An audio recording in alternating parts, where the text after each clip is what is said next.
งานนี้กวดเซ็กแอร์รถเนาะอาการสายหัวเราต้องได้อ้อมอัดใหม่สายหัวน้ำยาออกเมื่อมันเฮ็ดให้บ่เย็น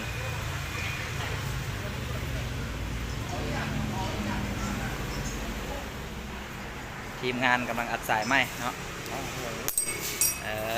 ลง YouTube เดมีสายเก่ามีคราบน้ำมันวันนี้เตรียมงานอัดใหม่จะได้อัปเดตใหม่เด้อเขามีเครื่องอัดโดยเฉพาะอยู่ฮานสร้างท่านใดหรือลูกค้าท่านใดสนใจอัดสายก็มาได้ราคาเป็นกันเอง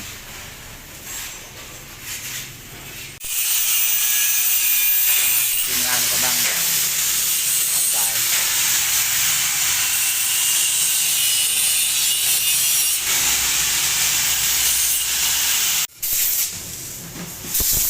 จากมาจอดแล้วก็ตอนนี้เรามาอัดสายเลยโดยทีมงานสร้าง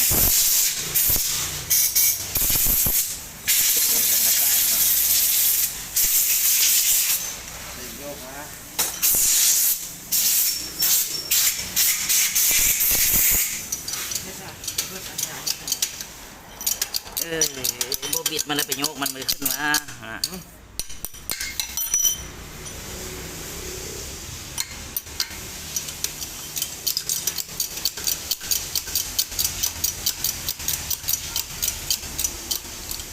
เราอัดสายเรียบร้อยแล้วเราเสียบไปใส่เติมยาเนาะ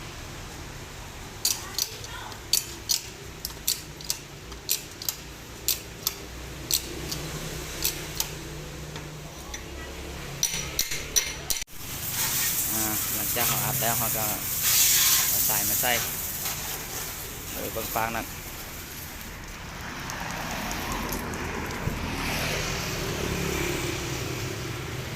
จากอัดสายแล้วเราก็เอาสายมาใส่รักเติมน้ำยาเนาะ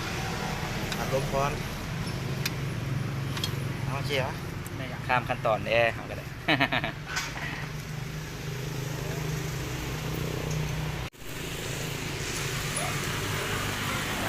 หลังจากเราเอาสายใส่ดูดอากาศแล้วมาเติมน้ำยาแบบนี้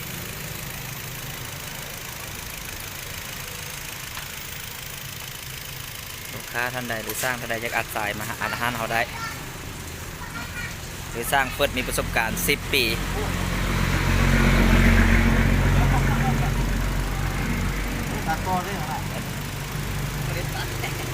ถ้ามาอัดใส่อยู่ฮะเราครับประกัน3 เดือนเนาะสายถ้ามีปัญหาเราอัดให้ไหมเติมน้ำยาแล้วก็เกี่ยมส่งงานลูกค้า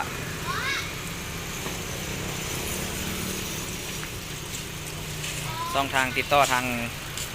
ด้านลุ่มคลิปเด้อ